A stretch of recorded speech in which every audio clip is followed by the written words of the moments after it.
Bom dia, boa tarde, boa noite, sejam todas, todes e todos muito bem-vindas, bem-vindes e bem-vindos ao evento feminista do Instituto Gatuede, da editora Gatuede, quando as mulheres se movimentam, transformam a história. Hoje nós estamos aqui com a presença especialíssima da professora Lilian Salles, que vai falar para a gente aqui a respeito dessa experiência no seu grupo de pesquisa, no seu projeto de extensão. Professora, muito obrigada pela sua presença. Sabe que é muito importante contar contigo no nosso instituto, na nossa editora, em todas as nossas loucuras. Então, a professora Lilian Salles, ela é professora de Junta 3 da UFPA, no campus de Castanhal, é licenciada em Educação Física e Pedagogia, mestra em Antropologia e doutora em Ciências Sociais. Desenvolve projetos de extensão e pesquisa no campo da diversidade de gênero, sexualidade e relações raciais, feminismos e educação para a equidade. É militante feminista do grupo de mulheres Zoé no Mundo Castanhal. Professora, é contigo. Vai lá, Boa Lília. noite. Como diz a Leila, bom dia, boa tarde, boa noite, né? Que a gente não sabe exatamente o momento que as pessoas vão acessar, né, esse conteúdo. Então, eu dou boas-vindas, né, a todas as pessoas que vierem depois compartilhar dessa experiência com a gente.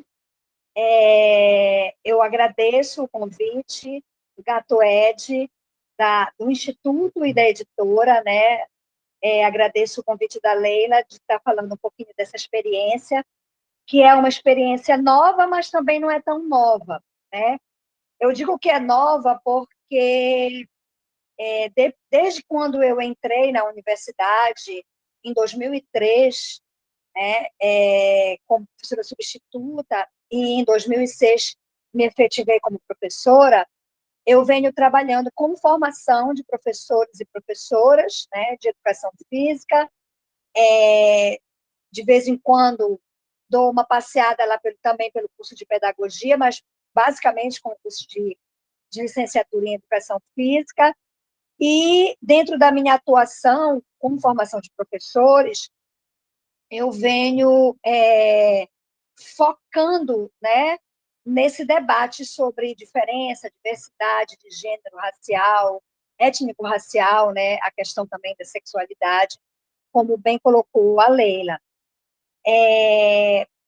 E no último ano, né, na verdade, quando iniciou a pandemia, eu comecei a refletir sobre a possibilidade de voltar a me relacionar, né, pedagogicamente com crianças. Por isso que eu digo que é uma experiência nova, mas que não é tão nova, justamente porque durante 16 anos da minha vida profissional, eu fui professora de crianças, né?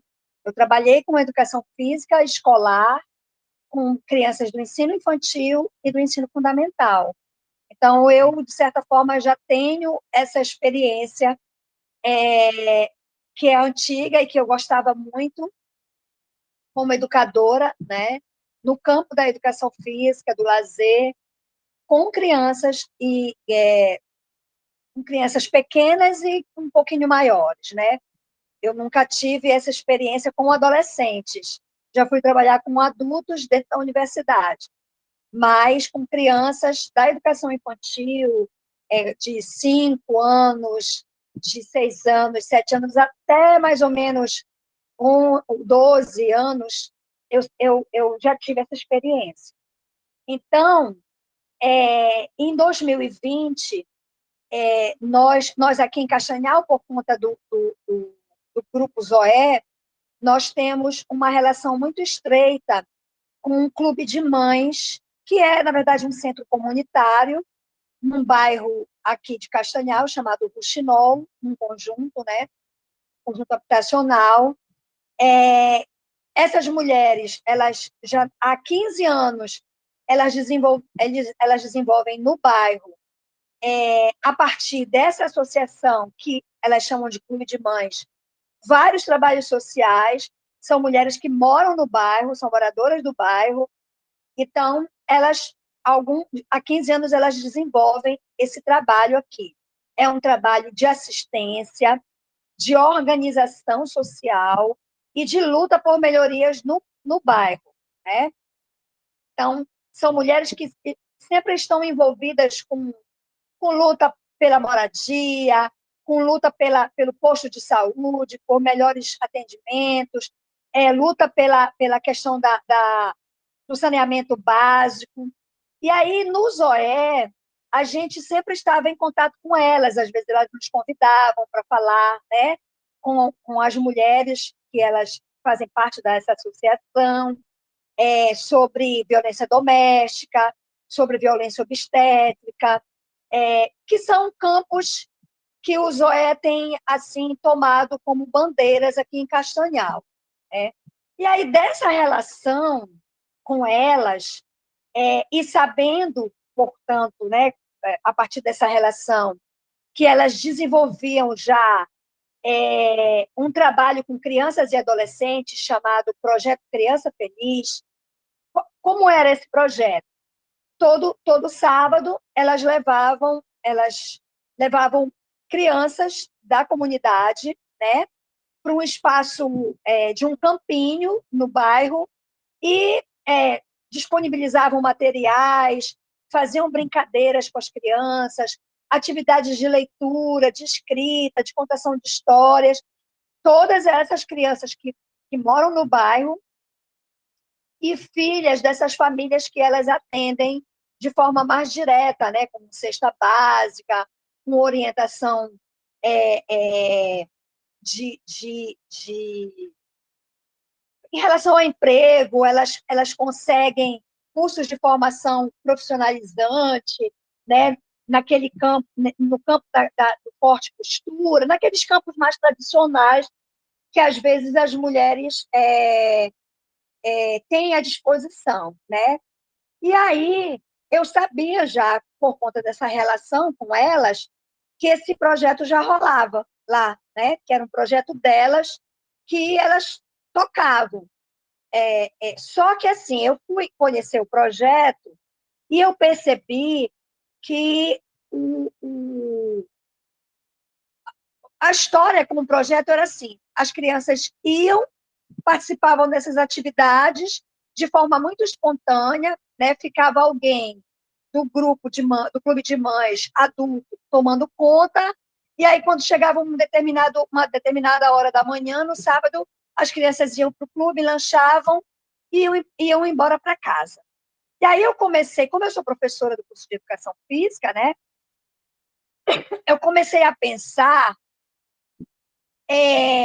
naquele espaço como um espaço de intervenção pedagógica dos alunos do curso de Educação Física, com esporte, com lazer, com linguagem corporal, né, com várias, vamos dizer assim, possibilidades dentro dos conhecimentos que a educação física pode desenvolver, né, no campo da ginástica, do jogo, da dança, do esporte, das lutas.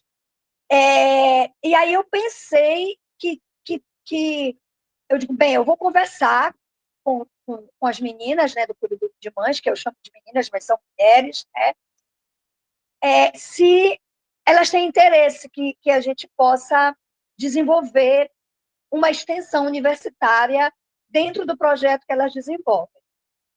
Isso foi em 2020, um pouquinho antes da pandemia, né? Aí eu organizei um projeto, como eu estava trabalhando na época, né, com a perspectiva dos jogos cooperativos, que são atividades que buscam desenvolver uma postura de cooperação, né, entre as crianças.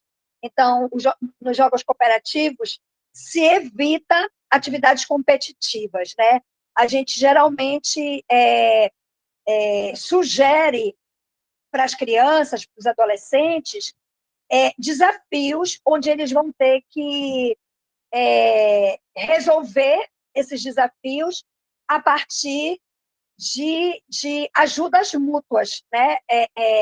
Atividades de cooperação. Então, se eles não se organizam coletivamente, eles não conseguem, nos jogos cooperativos, resolver os desafios, né?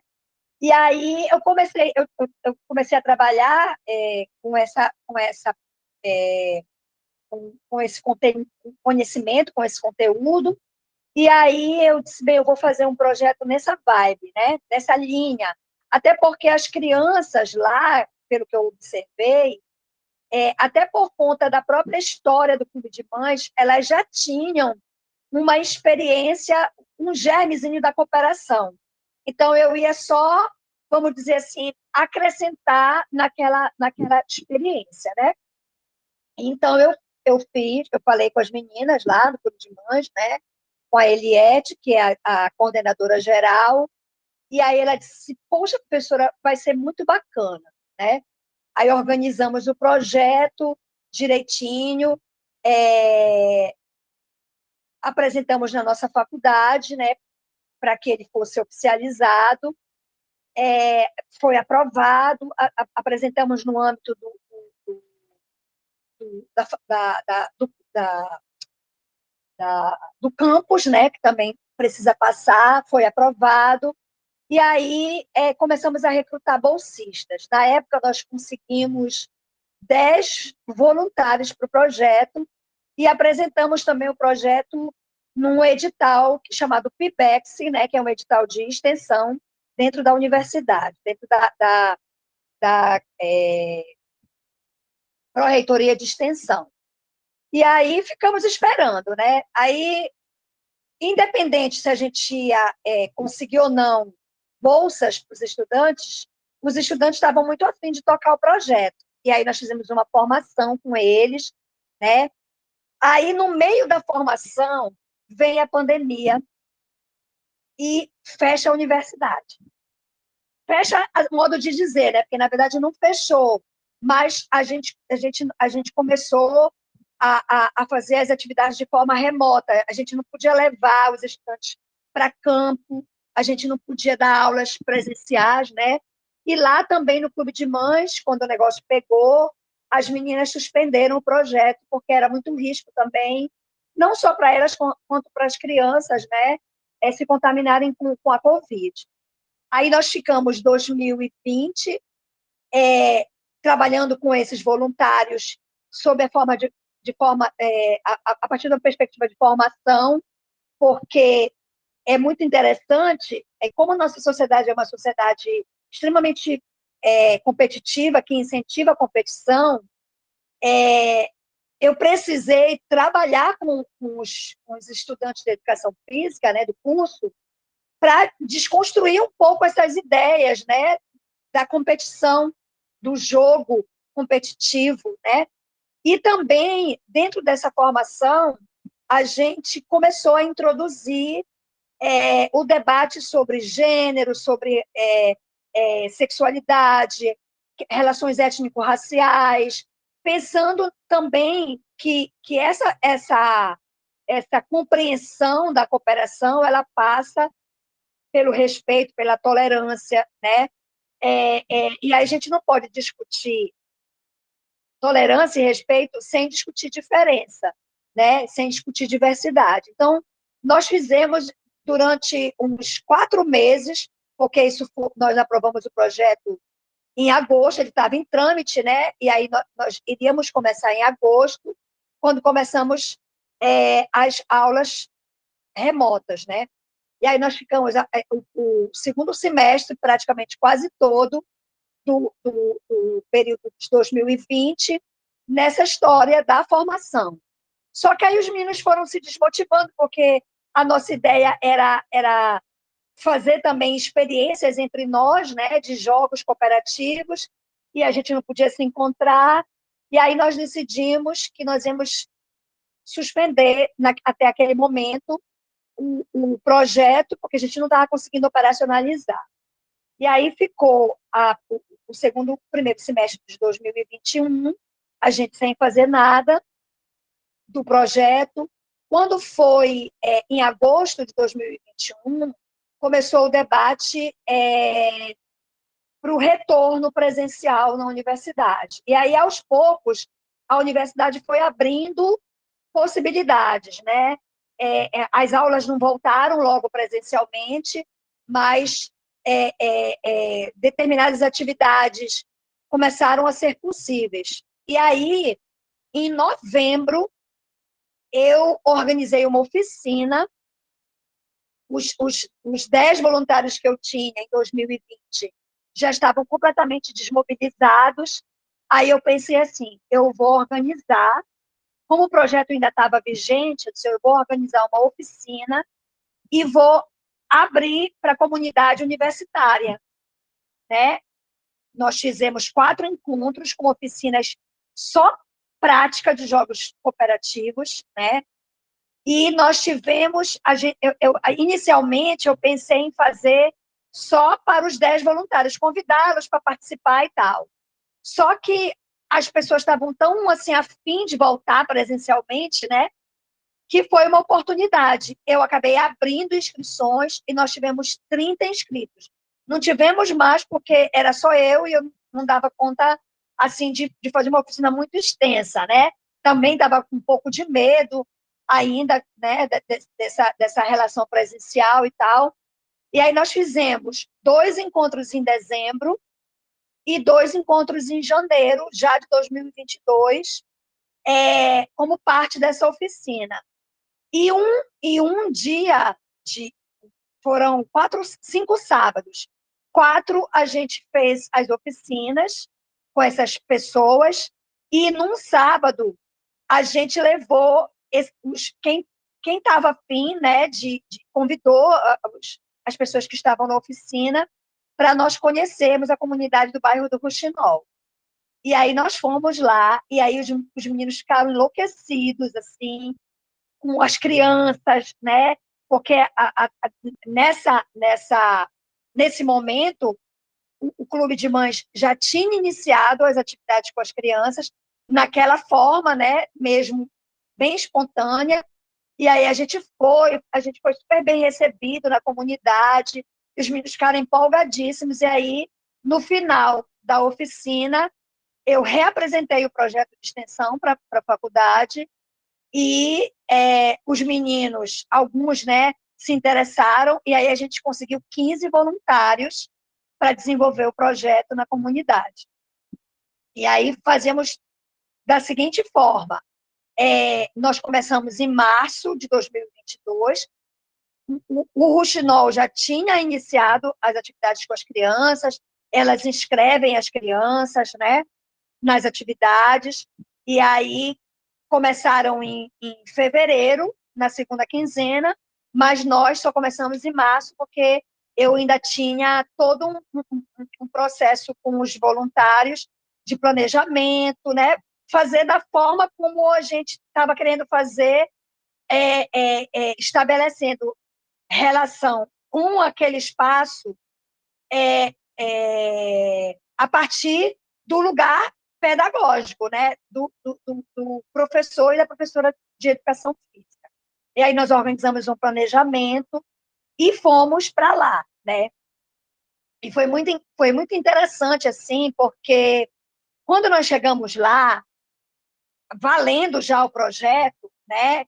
Vivenciando com as crianças, era assim, só quem ia para o campinho, que era o espaço aberto, eram os meninos. As meninas e as crianças menores, meninos e meninas, ficavam no clube de mães com atividades de contação de história, com alguns jogos de tabuleiro, mas eles morriam de vontade de ir para o campinho.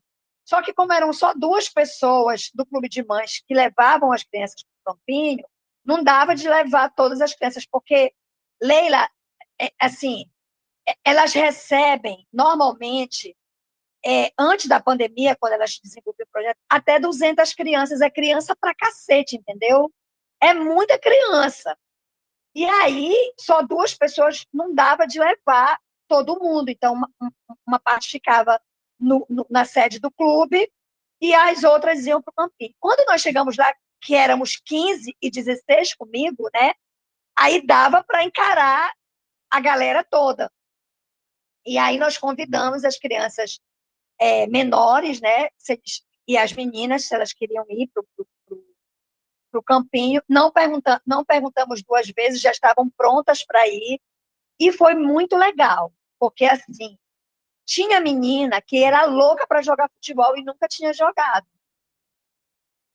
E aí a gente começou a desenvolver um trabalho de ensinar o futebol a partir de uma perspectiva acadêmica mesmo. Então, os meninos organizavam aulas para dar para as meninas, para dar para os meninos, né? Começamos a, na verdade, na execução do projeto, foi muito além dos jogos cooperativos. Começou a abrir a mentalidade não só dos acadêmicos, né, que eram voluntários e que são voluntários, para essa compreensão da importância deles trabalharem desconstruindo a desigualdade de gênero, racial. Eles começaram a conversar com os meninos, né? Todas as situações que ocorreram assim de discriminação, eles fizeram intervenções qualificadas com os meninos, conversaram, começaram a construir a ideia, porque assim, como os meninos maiores iam para o campinho, então eles eram os donos do campinho. Eles não queriam abrir mão de nem um minuto de jogo. E aí, eles não queriam também jogar com as meninas. E aí, algumas das nossas bolsistas são atletas de futebol. E aí, elas foram jogar com eles e começaram a desconstruir a ideia de que mulher não joga futebol. E aí, diziam, ela joga pra caramba. Cara, ela me fez um gol em mim, né? Então, assim, começamos a trabalho de formiguinha mesmo, né? De convencimento, de conversa, de parar, estabelecer um tempo para eles, um tempo para elas, de repente estabelecer organização de times mistos, né? E com os menores, porque assim, o projeto ele atende crianças de 6 anos até 14, 15, 17, 16, 17, tudo misturado. Não tem como na escola a gente tem as turmas, não. É todo mundo misturado. E como nós fomos numa quantidade suficiente para lá, a gente começou a organizar as atividades quase como uma enturmação. Não é exatamente como acontece na escola, a enturmação por idade, mas a gente estabelece relação de grupos por interesse. E aí a gente foi desconstruindo, por exemplo, essa ideia. Eles tinham as atividades preferidas. Se deixassem, eles queriam jogar só a bandeirinha. Mas aí a gente começou vamos fazer o seguinte, a gente vai trazer um jogo aqui para vocês conhecerem. E aos poucos eles foram se interessando por outras coisas. A gente já está lá, a gente está desde março, né? Então, amanhã, por exemplo, amanhã não, sábado agora, nós tivemos o período de férias, né? E agora, nesse sábado, vai retomar as atividades lá, né? Porque o primeiro sábado do mês, nós fazemos formação com os voluntários, porque a gente não deixou de aprofundar as questões, né? A gente não vai desorganizado para o espaço. A gente vai a partir de uma organização. Então, no primeiro sábado do mês, a gente faz formação e faz o planejamento. E aí também a gente conseguiu, como são voluntários, e eles estão. Eles não têm bolsa, né? Na verdade, dos 16 que trabalham hoje no projeto, só uma recebe bolsa pelo PIBEX. Os 15 outros não recebem. Então, a gente organizou uma escala. Então, como nós vamos 3 sábados para lá, nós temos uma média de 5 bolsistas por sábado. Então, eles vão para lá organizados, eles desenvolvem as atividades, né? com as crianças, cada vez mais de forma qualificada, porque no início a gente teve muita, assim, nós tivemos algumas resistências, né? Porque os meninos, por exemplo, mais velhos, eles achavam que eles estavam perdendo espaço, né? Então eles foram meio que convencidos a dividir o campinho, depois eles passaram a ver que as meninas também sacavam de futebol, aí eles começaram a jogar juntos, e aí é um trabalho mesmo de convencimento, porque os meninos estão lá por livre e espontânea vontade, né? Eles não são obrigados a estarem lá. Então, a gente faz um trabalho mesmo de convencimento, de conquista, né? Que é um trabalho, de certa forma, educativo, que todos nós, professores e professoras, temos que fazer dentro dos espaços, né, onde a gente atua. E aí, em junho, nós fizemos uma solicitação, porque nós descobrimos no bairro que tinha um ginásio que no sábado de manhã não acontecia nada lá. E a gente ficava pegando o sol lá no campinho, com os meninos, né, gramando lá, às vezes começou a chover e aí era complicado. Então, nós conseguimos, pela Prefeitura de Castanhal, que é dona do espaço, né, que administra o ginásio, nós conseguimos a cessão desse espaço. Então, desde junho, no mês de junho inteirinho, as atividades já começaram a ser no ginásio. E aí é uma outra coisa, né? Porque os meninos do bairro moram no bairro, o ginásio é no bairro, mas eles não têm acesso ao equipamento, ao espaço. E aí a gente conquistou isso, né? A gente conseguiu, via a universidade, que a prefeitura cedesse o espaço para a gente. Então, assim, foi super bacana eles entrarem naquele ginásio e já pensando, a gente vai precisar de uma chuteira, porque a gente agora vai precisar de tênis. Então, eles já se sentem o verdadeiro jogador de futebol, né? E super alegres, assim, valorizadíssimos, e a gente incentivando, não, você tem direito de ter acesso, mesmo que não seja para ser um atleta de alto rendimento, mas para ter essa possibilidade de desenvolver uma habilidade esportiva, né? Porque isso é um direito de todos nós, o lazer é um direito. Então, assim, sabe, pinto no lixo é como todos nós estamos nos sentindo, assim, porque não é uma coisa só das crianças, né? Os meninos, por exemplo, da universidade, tem muitos que participam do projeto que estão no segundo semestre, que entraram há pouco na universidade. São chamados de professores, eles ficam empolgadíssimos. Professor, olha, eu estou arrepiada aqui. Eu fui chamado de professor, né? Professora. Então, as crianças são extremamente carinhosas, né? As mulheres do clube de mães são mulheres guerreiríssimas, assim, mulheres incansáveis na melhoria das condições do seu bairro, da sua moradia, dos serviços, né, que são oferecidos, que o Estado precisa assumir, né, enquanto gerenciador das políticas públicas. Elas,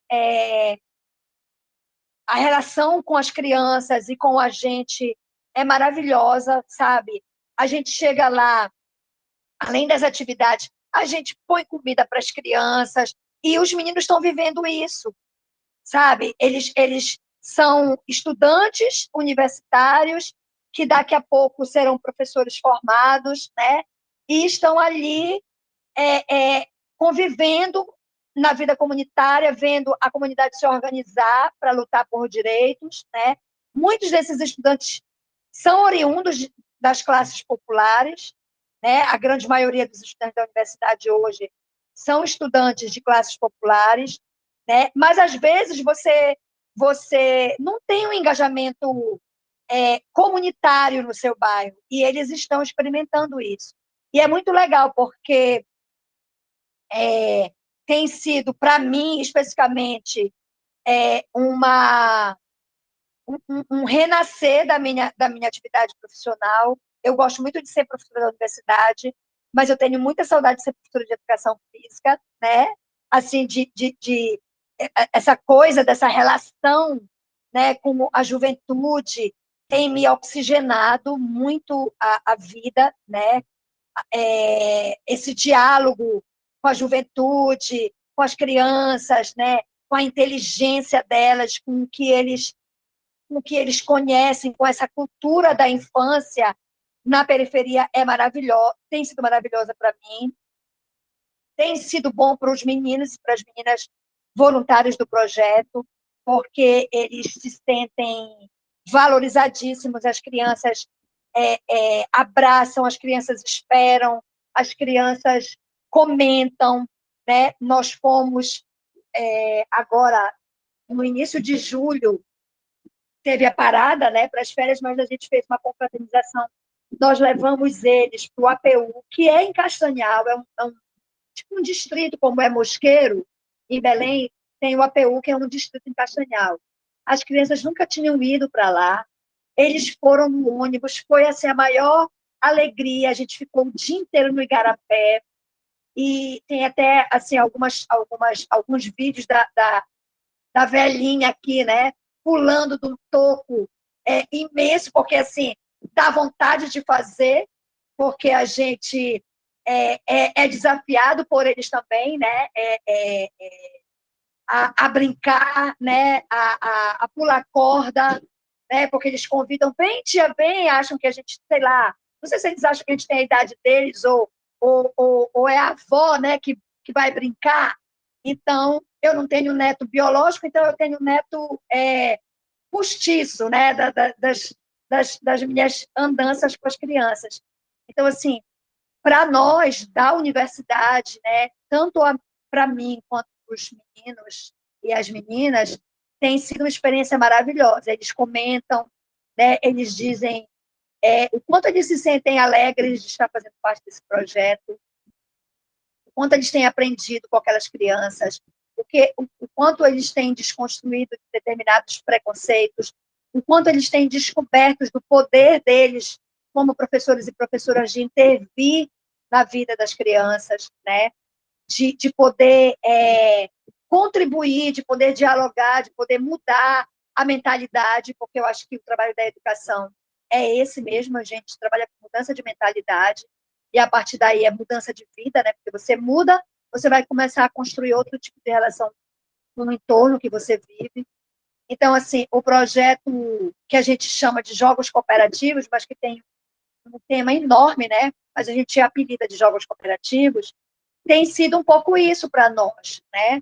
Para nós da universidade, eu sei também que tem sido para as crianças, que têm aproveitado, né, também essa oportunidade de aprender coisas para além do que eles já sabem do cotidiano, para aprender formas novas, jogos novos, formas novas de jogar futebol, de jogar, de se movimentar, né?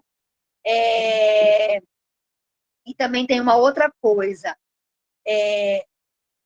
Hoje, os meninos, né? Os meninos e as meninas da educação física, os nossos voluntários, alunos do curso, eles estão começando a pensar as atividades do projeto a partir e o próprio campo, né, de trabalho como espaço de pesquisa, né? Então, nós já começamos a conversar com eles sobre isso, né? Porque no primeiro momento a gente investiu muito na formação deles para o planejamento e para a atuação qualificada no espaço, e agora eles já começam a escrever sobre essas experiências. Ontem eu recebi de um grupo de 3 dos 16 voluntários, né? Eu recebi um resumo, né? Eles pedindo para eu dar uma olhada no resumo que eles vão mandar para o Congresso de Educação. Então, isso já começa, né? Essa experiência já começa a adquirir um outro estágio, né? Então, eles entraram num projeto aprendendo um determinado conhecimento, né, sobre jogos cooperativos, sobre equidade de gênero, equidade racial, étnico-racial, né? Equidade sexual, né? E agora eles compartilharam esse conhecimento com as crianças, eles aprenderam esse elemento importante para a docência, para a atuação deles como docentes, e agora eles já estão reorganizando esse conhecimento, né? Tornando esse conhecimento um conhecimento que eles vão apresentar agora para os pares, né? Nos congressos, nos encontros, né? E a gente começa a investir nesse campo, né? A nossa perspectiva para esse segundo semestre é continuar as nossas atividades lá com as crianças, mas começar a pensar instrumentos de coleta de dados para ver como é que as crianças estão percebendo, né? Nessa conversa mesmo mais sistematizada com as crianças, né? Criar alternativas de coleta de dados com elas, um diálogo etnográfico, talvez, né? Uma observação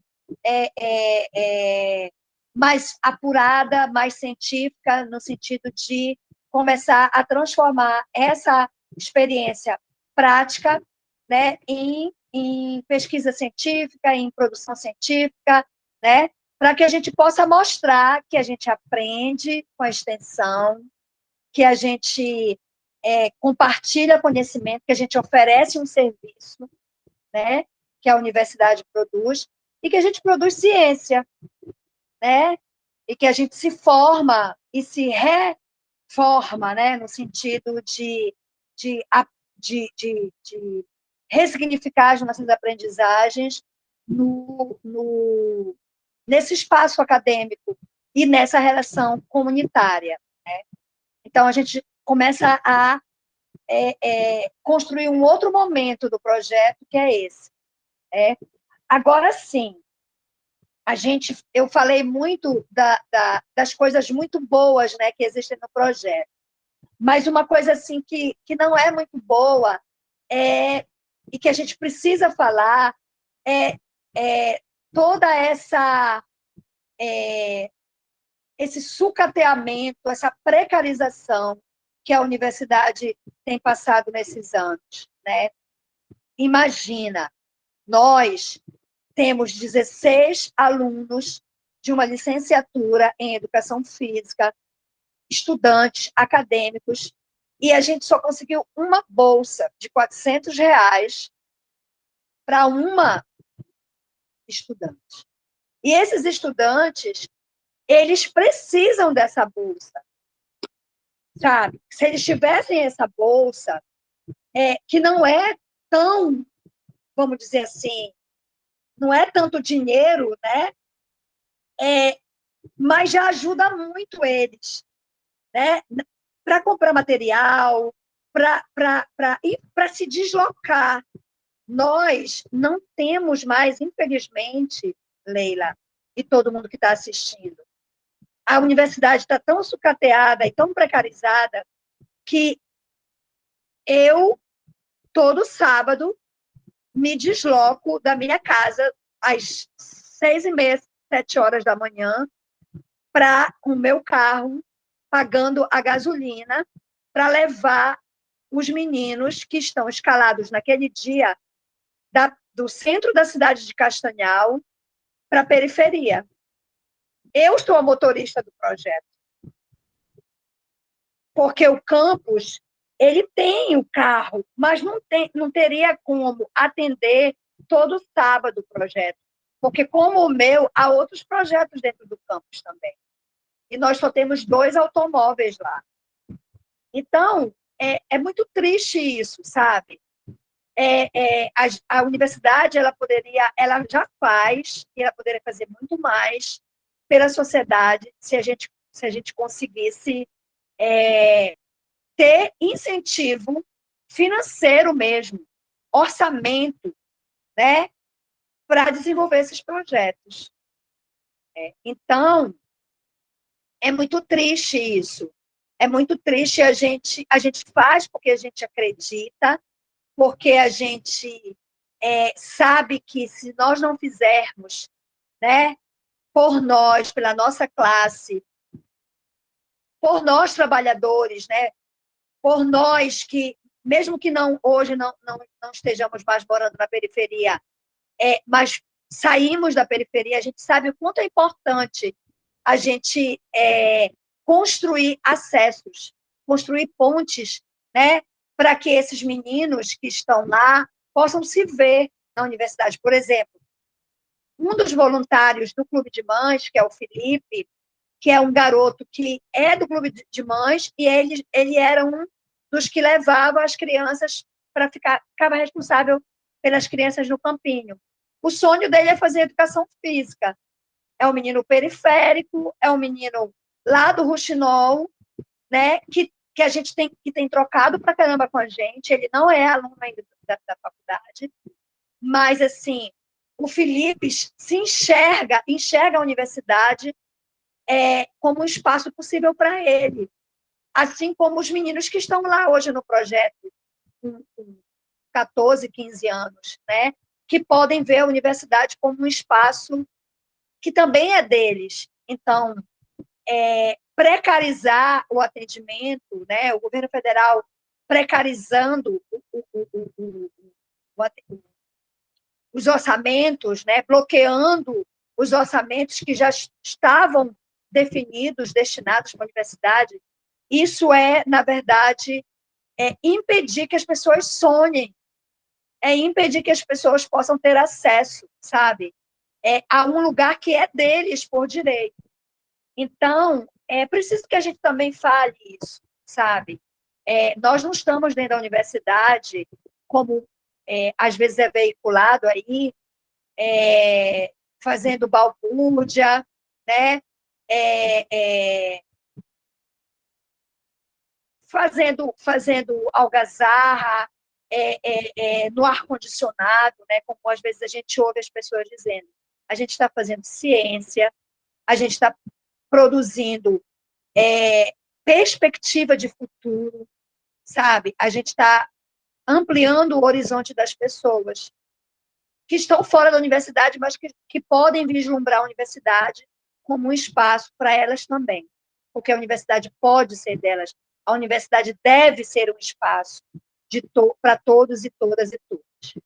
Então, eu fico muito feliz de falar desse projeto, né, desse espaço de falar desse projeto, porque a gente precisa construir equidade, né? A gente precisa construir a compreensão de que só no coletivo é que a gente pode conquistar as coisas, né? Somando esforços, se organizando coletivamente e desenvolver um projeto que tem como linha condutora as atividades cooperativas, né? O olhar para o outro não como um adversário, mas como alguém que vai contribuir com a gente, para mim é muito gratificante. É isso. Lilia, muito obrigada. É muito bom sempre te ouvir, porque tu transmite uma empolgação, assim, um sonho. Tu tem uma utopia, assim, contigo muito, muito bonita. Tu sabe que tu tá transformando a história de muita gente, né? Muita gente. Dessas mães, dessas crianças, adolescentes, dessa juventude universitária. Tá transformando o mundo. Quando tu mexe com a juventude, com a infância, tu está transformando o mundo. Muito obrigada por isso. E assim, essa Também tua agradeço. E a colaboração. gente também é transformado, né, Leila? Porque, assim, essa Sim, empolgação que eu tenho, ela é fruto disso mesmo, né? De ser também oxigenada, de ser transformada, de ser tocada, né? Eu acho que também a gente ganha muito. renova, renova as energias, Isso, né? isso. E tu renova as energias do Instituto toda vez que tu fala com a gente, toda vez que a gente conversa. Gosto muito disso, isso é muito bacana. Muito obrigada pela tua participação sempre, teu apoio sempre é muito importante. Muito obrigada pela tua fala.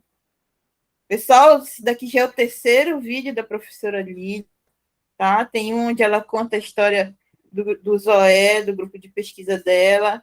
Tem o outro que ela fala toda a história dela acadêmica. E agora ela está complementando com esse, depois ela vai trazer o próximo e o próximo. Não é, Lilian? Pessoal, é bom demais a gente falar. E a gente sim, ouvir também, né? Um sim. dia a gente ainda vai fazer um evento do Instituto Gato Ed presencial, que as pessoas Vamos, possam perguntar, né? Vai ser legal. sim, vamos tentar fazer esse evento aí sim, para a gente poder ter contato mais direto com as pessoas. Com Mas, certeza. pessoal, se inscreve aí no nosso canal, comenta, compartilha nosso vídeo, divulga conhecimento. Lilian, tu quer deixar algum recado pro pessoal? Eu quero agradecer o espaço, né? Agradecer a oportunidade de falar, né, sobre isso, de anunciar as múltiplas possibilidades que a gente tem de aprender e de ensinar, e denunciar também o pouco caso, né, a precariedade que o espaço da universidade, que é um espaço nosso, é um espaço do filho do trabalhador, do filho da trabalhadora, né? É um espaço do quilombola, da quilombola, dos indígenas, das indígenas, né? Dos negros, das negras, das mulheres, né? Das pessoas LGBTQIA+, é um espaço que torna possível a nossa existência, né? Nós, qualquer um de nós que passamos por algum perrengue na vida para sobreviver, né? A universidade muitas vezes é essa porta que nos profissionaliza, que nos qualifica, que torna possível ser uma pessoa que é respeitada, que é admirada, que é reconhecida, né, pela sua competência. Então, não é possível que esse espaço torne-se tão precarizado como ele está. Então, eu agradeço a possibilidade de anunciar o que nós fazemos, né, dentro da universidade, porque eu sei que, além de tantas outras pessoas fazem, tantos outros professores, professoras fazem, e denunciar a importância que esse... Olha lá o gatinho! Né, e denunciar um pouco o caso que esse espaço que é nosso está tendo. Né? Então, muito obrigada, Leila, muito obrigada assim, por construir, né, esse instituto, porque eu sei que há muitas pessoas também colaborando e fazendo com que essa possibilidade, esse canal de diálogo, ele aconteça, mas a gente sabe, né, da tua luta, então eu quero te agradecer, te parabenizar, e dizer que eu me sinto muito honrada de fazer parte, né, desse grupo, que é o grupo do Instituto e da editora. Viu? Muito obrigada. Nós te agradecemos, Lilian. Sim, é muito importante a gente falar da universidade pública, sabe? Sou fruto da universidade pública, da escola pública, sou moradora da periferia, e sei da importância de tudo isso, a gente sabe da importância de tudo isso, e é por isso que o Instituto Gatoed, a editora Gatoed existem, né? A nossa militância existe, e é isso, a gente precisa resistir para que as coisas possam mudar, para que a gente realmente possa transformar a história, sabe? Que a gente não fique só na teoria. Obrigada, Lilian. Obrigada pela utopia e pela empolgação. Tchau, gente. Muito obrigada.